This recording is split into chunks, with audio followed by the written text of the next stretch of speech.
Over the last decade or so, we've seen live streaming go from this very niche corner of the gaming internet. Seriously, look at me, dude. Dude, does that look like a good haircut? To exploding. This is an official There you go, Kai. Guinness World Record flag. There are now over 10 million live streamers across the platforms: Twitch, YouTube, Kick, TikTok, even Facebook. Does anyone still stream on Facebook? Is there anybody in here? I never did. If you do, let me know. I don't think they even do that anymore. Anyway, there are more people flooding to live streaming day by day. And maybe you're one of them. Maybe you're brand new and you're looking on how to do it and what software you should use. In which case, welcome. You're at the start of your very fun, interesting journey. Maybe you've been doing it a while and you're looking for a change or just looking for some information on whether you should swap or not. Well, I've got you covered. Today, we're going to cover the major 3 streaming softwares that you can use, as well as a little secret thing to look out for at the end of the video, which is brand new, but could have some big ramifications in the streaming space. So look out for that one. Now, I'm going to say this at the top of this video, because this often happens when you make videos like this. I am not being paid by any of these companies to talk about them. So none of my bias is coming from any monetary value. It's just personal preference. So let me just get that out of the way, and I'm not being sponsored or paid, or none of them even know that I'm making this video. I kind of wish they had, because I'm broke, so it would have been cool. But there is a way you can help me get paid, and that is to watch to the end of the video and subscribe. I'm really, really close to YouTube partner, and we could definitely get it with this video with just a little bit of your help. So I would super appreciate it. Also, we need a name for this guy. So if you think of a good name that isn't Bones, let me know in the comments. And with that, let's get into the video. So let's start off with probably the most plug and play option for newer streamers, and that's Streamlabs, or used to be called Streamlabs OBS. This is an offshoot that was made in 2018 after Obs Studio, which we'll talk about a bit later, came out way earlier, and this was a bit of an offshoot. And the whole idea was centered around making this very all-in-one place for people to do everything that they need simply and easily. And that is what it is good for. Streamlabs combines the back end and the front end of the software. And what I mean by that is the front end is going to be the actual software that you use, where you place your cameras and your overlays, and that's what you're going to go live on and what people are going to see. The back end is where you create your alerts and make widgets, and it stores your data and all of this stuff that facilitates what people see on the screen. But what Streamlabs does very well is it combines those two elements to make everything kind of neat and tidy in one place. So for example, you can go onto the website at streamlabs.com, and you can even get entire full stream themes installed and drag and dropped straight into the software. So we could click on this one, Spooky Night, being at Halloween, of course, because we're recording this in October. But this would give you all of the scenes that you would need in a very simple and professional way. So intermission scenes, or just chatting, webcam frames, alerts, and it gives you all that in a nice, neat package that you can just drag and drop. So if you want the quickest and simplest solution, it's going to be Streamlabs. It can also provide you all the other stuff that you need as part of a stream, because when you start streaming, I know it's incredibly overwhelming. There's a lot of stuff to think about. Things like panels, your socials, tipping, setting up how do people subscribing and all of this, alerts. There's so much to think about. Chat, do you multi-stream? And Streamlabs does make this a little bit simpler, because you can just go onto the website here like this and pick out ones that suit your style and your branding and what you want to be represented as. You can add in a chat box to put a chat box on your screen. So it's all kind of here and ready for you, available. That's kind of where the good things stop. This is me being very honest. I would not recommend Streamlabs unless you really don't want to have to deal with all the faff and hassle to begin with, and you just want to start off and just go. And then you can learn everything else as you get going, instead of sitting there for months figuring out how to do all of this stuff before you even go live. But eventually, you will have to change anyway. And I'll give you the reasons why now. All of the stuff behind the scenes and all of the widgets, actually, some of them are quite good. They've got some cool games that you can add onto your stream, like tic-tac-toe. But those widgets are also available to use in any of the other softwares. You don't have to have Streamlabs to do that. Another good thing that they do quite well is they do have tutorials for most things. So especially if you're starting out, that can help you get around the steep learning curve of streaming. And as I said, kind of goes into that same idea that we had of this is a good starting point, but you are eventually gonna need to change what you use anyway. Even as an experienced streamer, I do come back and check Streamlabs occasionally to see if they've made some cool new widgets. Because as I said, those widgets you can put through any software, through browser sources and stuff. And sometimes they do have some neat ones, but they tend to be a lot more limited in customization. Here's my big problems with Streamlabs OBS and why I really don't recommend it unless you're very adamant about just having a quick get-go. So all of the really cool stuff, in my opinion, is hidden behind a paywall. And that is what they call Streamlabs Ultra, which is $27 a month. For me, it's not really worth that paywall whatsoever. And you can do a lot of this stuff elsewhere anyway. But if you just want a simple solution, then I can see why people would use this.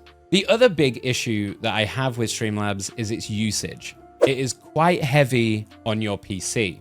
In fact, by far the heaviest of all of the three options today. So if you're running a dual PC setup, you might be able to get away with this. Otherwise, if you're on a PC or a laptop or console, you're probably going to find that if you do anything complicated or you end up with a lot of scenes and you keep building on it, you'll find that the usage kind of takes over and it's probably going to affect your gameplay and it's probably going to start lagging out. They are getting better, but it's not particularly well optimized.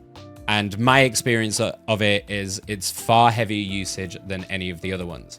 I'm not going to test it out and show you the exact numbers for each one today of their usage, mainly because I would have to build an entire stream in Streamlabs to test this. And quite frankly, ain't nobody got time for that. Do your own tests if you want, but take my word for it, it is much heavier than the other two. Another big sticking point, and I know that I'm going on a lot about the negatives of Streamlabs, and to be honest, that's because my personal preference is I don't think most people should use this software compared to the other ones. But multi-streaming and aspects of the multi-streaming are hidden behind that paywall. And with multi-streaming now coming into the forefront, as Twitch kind of relaxed the rules, you are able to multi-stream across all of the platforms. And as you're growing, I would highly recommend doing this. Only because it's all about being seen by as many eyes as possible to kind of build your community. So multi-streaming is kind of key for that. And putting that behind a paywall is kind of crappy. So my summary here would be, if you want a plug and play, go for Streamlabs. If you want the no hassle, get set up, press that go live tomorrow button while you're kind of figuring out what you need to do. Other than that, I don't think there's any reason that you should choose this over the others. Maybe in the past, if it was between this and just OBS Studio, I can see why people would use this. Because as we're going to talk about in a minute, OBS Studio is a much steeper learning curve. But in this current iteration in 2025, coming into 2026, I just don't think they offer enough. And I think there's much better options that you can have. But that's Streamlabs. OBS Studio. I've spent so many days, weeks, months in front of this piece of software just making cool stuff and messing around with it. OBS Studio is going to be your go-to for expert level control. It is by far the most widely used software by most streamers, and there's good reason for that. It gives you complete control over every aspect of your stream, and there's a couple of reasons why. Number one, it is open source. So we talked about Streamlabs having a paywall. OBS Studio is an open source software, hence the name Open Broadcasting Software. And it will continue to be so, and as a result, is completely free. And as far as I'm aware, that will never change. Because it's open source, it also has third-party plugins. And this is where the real magic happens with OBS Studio. Shout out to Exeldro, who is an unbelievable plugin maker and just a bit of a streaming genius. So shout out to you. And just to name a few of my favorite plugins for those of you who also enjoy our OBS Studio enjoyers, man, the Move plugin, I couldn't live without. I don't know what I did before that. Gradient plugin I also use quite a lot. Source clone. God, source clone. Genius. Streamup is also big shout out to you, Andy Lippy. Put your rock on the stone. Sorry, I'm not even going to try it. Put your rock for the stone. Let's go. The Streamup plugin organizer is also a dream, and I'll get into that a bit more later as to why that's important. But all in all, this is just to say that there is a huge amount of customization options with OBS Studio. And as a result of this, it gives you so much autonomy on just making cool shit. To give you a couple of examples of stuff that I've made using these, something that I enjoyed a lot, it took me a while to do, but if you look, there's a really nice glow animation when an alert happens. So the glow around my webcam frame that you can see glows up and then gets sucked back in and changes color to the new alert. I have a color assigned to each alert. And I automated this using StreamerBot. But that's just an example of some of the really cool things that you can do using a combination of plugins. That was using Move Transition, the Glow Stroke Shadow, as well as advanced masks as well. So all of this to say, what OBS Studio does better than anything else is a free bit of software that can do practically anything you can put your mind to with a combination of different plugins. And it is continually updated as well. They haven't just given it and set it and forget it. They are constantly updating, bug fixing, adding new stuff in, and making sure that it works as best as it can do. As well as the plugin makers also consistently update theirs as well. As we're talking about customization and plugins and things that you can do in OBS Studio, one of the other really cool parts of it, which also has a drawback, is the sheer customization you can do within OBS Studio itself. It's not a set piece of software. They have what's called docs.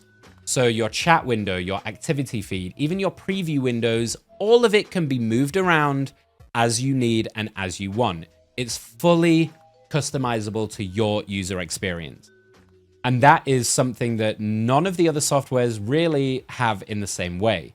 You can also get plugins to help you do this in cooler ways. Things like, I think it's called Junior Docky or Docky Junior. Nutty made a video about it a while ago. JR Docky gets my OBS plugin of the year for 2024. That's it. Big shout out to Nutty. He's a crazy creator with this stuff and has made some insane OBS stuff. But that allows you to do some insane stuff with docs as well. You can even stack docs on top of each other, and you basically make your UI completely customizable to how you want it. And I think for those, particularly on a single PC setup, that is hugely important. We touched on usage a little bit with Streamlabs when we talked about that. OBS Studio generally has very good optimization for its basic usage. However, do be aware that when you start to add in a bunch of plugins, this is going to go up and can skyrocket depending on what you're using.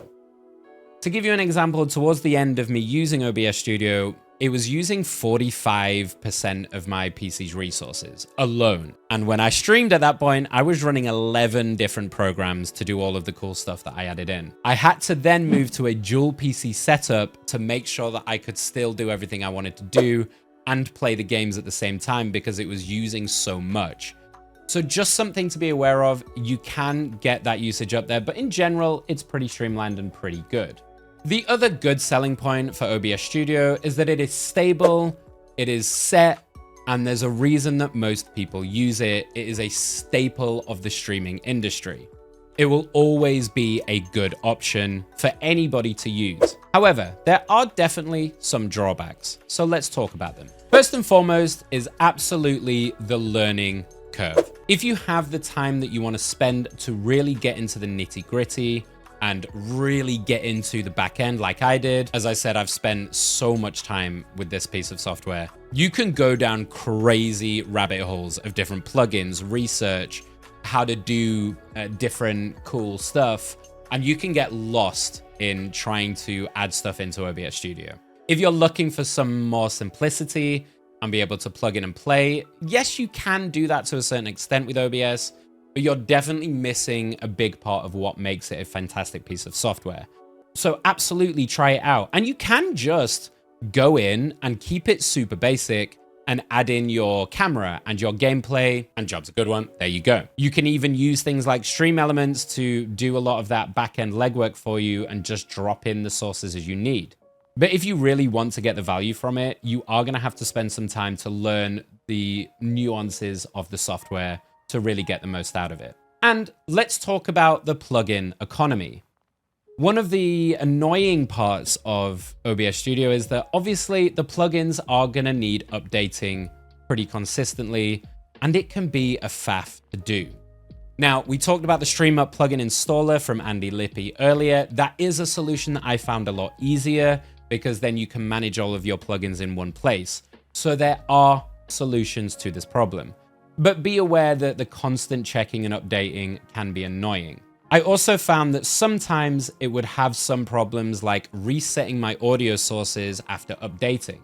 So I would have to go in and check, and particularly if you've got a very complicated, convoluted stream, there are times where you're going to have to try and remember what you have in these 25 different scenes. But to sum this up, overall, OBS Studio is the staple of the industry and will continue to be so for quite some time. And if you want ultimate control over your stream and ultimate customization, there is no other choice. OBS Studio is definitely going to be for you. And it's completely free and will always be free. You can't really argue with that. So OBS Studio, definite massive thumbs up. But let me move on as to why I changed off OBS Studio and went to our next contender, Meld. The intermediate entry into this is Meld Studio. I have very recently moved over to Meld Studio from OBS. Meld Studio is positioning itself as a software for streamers by streamers. And that kind of shows in what they've made so far. The software is designed to be able to set up very simply and easily, and all of the very pernickety, difficult to do things in OBS are made much easier and intuitive in Meld. To give you an example of this, things like rounding corners. Now, that seems like such a simple, dumb thing, but let me tell you, the amount of time I've spent trying to round corners on my sources in OBS is actually a joke. This is built into pretty much any source that you have and is very easy to do. Things like drop shadowing. I don't need a third-party plugin to add in a drop shadow, and let me tell you, I goddamn love a drop shadow. If any of you have seen my stream, they're everywhere. I love them. So it is definitely designed with streamers in mind, and everything is quite simple to do. One of the features I really like as well is the duplicator. We talked about source clone. I very briefly mentioned it when talking about OBS Studio, and source clone was used because I would need to make a separate camera source, for example, and be able to add effects onto that camera without affecting the original. You can do that in Meld Studio by copying and pasting the source in a different scene, and it will automatically be different, which is a great feature, because one of the most frustrating things that I found with OBS is having to go through this process of source cloning and blah, blah, blah, blah. The duplicator makes it so that you can add the same thing if you need to. So if you want a camera to do the same thing, for example, on two different scenes, just use a duplicator. If you want to use a nested scene, for those of you who are a bit more advanced in streaming and know what I'm talking about with nested scenes, you can use a duplicator to just add that scene in and have the same effects on both. Or you can just add the scene in separately as a source if you want it to be different. So these kind of very intuitive features I found to be incredibly good and really is what made me move over. There is also the promise of future updates, which for me are exactly what I've been looking for. And they are very good at updating quickly and efficiently. One of their very big selling points of Meld is the inbuilt multi-streaming function. This is so much easier than having to use SE Live or Atom Vertical to do what you need to do. It is right there in the app and extremely easy and intuitive to use. There are some limitations, TikTok being a major one, but that's TikTok's fault, and that's across all platforms. TikTok are notoriously difficult at allowing you to stream on their platform without using TikTok Live Studio. And while we're at it, just a complete side note, TikTok Live Studio sucks, okay? I got banned from TikTok a couple of weeks ago for a week because they added in some stupid capture crap that if you're streaming for 3 hours or more, you have to do this stupid prove you're not a robot. And if you miss it, they ban you. There are definitely some limitations, but you can add in any other stream you want, any RTMP as well that you want to stream to. You can also add that in fairly easily. You've got a virtual camera for streaming to TikTok Live Studio. So it's got an inbuilt vertical canvas. So it has the multi-streaming functionality in there inbuilt. And in this day and age, I think that's a very key feature. Let's quickly touch on monetary value, because one of the big questions surrounding Meld right now is it going to remain free the whole time? It is not an open source program in the same way that OBS is, so there is no guarantee that it is going to stay free. Now, Meld have come out and said that the streaming side of it will always be free. To be like super clear on monetization, like everything that's free right now is going to continue to be free, and you have no intentions of taking anything away and making it paid. That's yeah. We're never gonna rug pull. We're never gonna take things away that are free, and it will be clear from a long distance like what we're gonna charge for. We know how this can change. So while I believe them, take that with a pinch of salt, because you never know what can happen later down the line. However, they've been pretty adamant about the fact that the streaming software side will always be free, and they're going to make their money on the editing side. Their plans, as I understand it, is to add an editor part of it, and they want you to be able to do everything you need to do in Meld without having to use external softwares. This is quite a cool idea, and there is one aspect of this I really, really love, and I really hope that they add in. And they've already started to add in some of this in a very recent update. They've talked about using a video editor and having different tracks for all your different sources and audios that you want. So when it comes to editing and clipping, your markers that you put on your stream, for any of you who use stream markers, will be on every different source and sync. So for example, I could record my gameplay and my camera in completely full screen, completely separately, and when it comes to the end of the stream and I want to grab those clips, I can do that within a video editor, and all of my markers and clips will be right there for me to grab and be able to edit at my leisure without having to limit it to the webcam shape that you have or missing anything that's hidden behind a webcam. Having all of your audio sources separated is key. And this is a feature they've added into native recording and clipping. So if I clip now, I can clip with different tracks to then take into DaVinci Resolve. So when I go to edit, I have 6 separate tracks with all of my different audio sources on. Incredible feature that should be, in my opinion, on every streaming software. These very intuitive updates are what make me quite excited about the future for Meld Studio, and why I personally moved over now to be able to get in early and watch it go from where it is now to the future.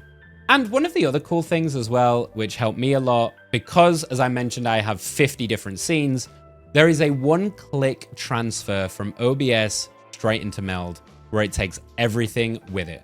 So I transferred everything over from OBS, and I just stripped everything that I don't need. And it was really quite nice. One of the best features I really like about Meld, as something I struggle with, is audio. They have been very hot on giving you as much control over your audio as possible with things like global states.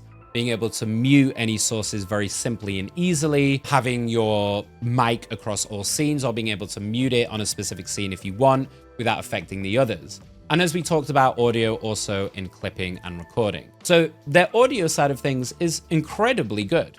And just a quick note about optimization here. Out of the 3, Meld Studio is by far the best optimized, and part of the reason that I switched over. Everything that they're adding in is very specifically designed to be as optimized as possible and to use as little resources as possible. And having used both, I can say it is very, very minimal when I'm using it. I can't give you the exact figures. As I said, I'm going to do that in a different video. But when I say I've used all 3 and this is the best optimized out of the 3, that's saying quite a lot. And it's lovely that they're building that into the original design and thinking about that while adding in all of the new features. And that's not even to talk about all the cool stuff like clipping, even if you're not live, native recording and clipping as well. There's a lot to talk about, but I'm going to do that in a Meld separate video. I've given you a lot of the perks and how I feel Meld are doing good things. Let's talk about the drawbacks, because there definitely are some. There is still quite a lot that's missing and some pretty glaring problems here with what's missing. Notably, one of the big aspects that I've really missed is studio mode. For those of you who use OBS Studio, you will know that you have a studio mode where you can quickly change things on the fly in the back end on a separate preview window and then send it to your live feed without interrupting your broadcast. This is so important as a live streamer and really, in my mind, should be priority number one for Meld. The fact that if I have to change something, and I use quite a few nested scenes for things like alerts. So if I have to go in and change something, I have to then do it live on broadcast and go to a blank screen to change an alert or something, for example, without having a studio mode to be able to do that separately. There is also some other glaring problems with its integrations into other apps. And I particularly am going to talk about Streamlabs here, as that's the one that I use the most. That color thing that I showed you in OBS earlier with my webcam, I can't do that in Meld because I cannot separate the filters in Streamlabs because they haven't added a feature to be able to change the name of the filters. So Streamlabs reads them all as the same one. So I can't even change the color of my border around my camera. This is a pretty significant flaw in my mind. They are aware of it. I don't know when we're going to get that feature in, but just so you know, there are definitely creative blocks right now. I do have faith that they're going to add them in later, but definitely one of the biggest hindrances, I would say, in people moving over, there are still very much limitations in Meld Studio. You cannot move individual sources and transition them like you can with a move transition in OBS. So for example, if I want to move my camera around the frame, I can't just add an effect onto the source itself. I would have to create a different scene, nested scene for each one, and position the camera differently for each scene and switch to that scene instead of being able to just move the source individually. That to me is a bit of a bummer, and I really hope that they get that fixed soon. So to summarize, I think Meld Studio has a fantastic future, and if they carry on the way they're going, I can see them completely taking over OBS. And it sounds like they've got their finger on the button for what we actually really need to make streams better and easier to make, to be honest. If you're a newer streamer, Meld might be a really good option for you as well, because building your scenes out is fairly simple, and there's not nearly as much of a steep learning curve as there is with OBS Studio. In terms of plugins, there isn't really the plugin support yet. There are a few, but they're not really great. But Meld has been very good about updates and being very communicative about those updates. So there you have it. Those are my takes and the pros and cons for each of the three big softwares. Let me know your favorite. Let me know if you're thinking about moving to Meld. Let me know your opinions. But before we end the video, I'm going to give you a secret fourth, you can't really call it software, but interesting integration to look out for that was released not long ago. And that is Atom Stream Suite. We mentioned Atom earlier because they have a plugin for OBS, their multi-stream plugin, as well as their own backend program. Atom Stream Suite is not quite its own program, but is more of an overlay for OBS Studio. What's worth noting here, and why I just wanted to mention it towards the back end of this video, there is some cool stuff that they're doing. Their UI is very clean, but more particularly, they have and are focusing on good multi-stream integration. And we talked about the importance of multi-stream throughout this video. Definitely go check it out, particularly if you're already using OBS Studio. I believe it's currently in beta, and their idea is to bring all of their Atom functionality into one stream suite that you can just add on top of your OBS to make things even more customizable than they already are. So check it out and let me know what you think. But there you have it. If you've made it this far, please consider subscribing. I really hope you enjoyed the video. And if there's anything you feel that I really missed out on, please do let me know, and I'm more than happy to add that in or make another video. But I think we covered the main important points here. And hopefully this has given you a really good, robust idea of what streaming software you should use and why. Happy streaming.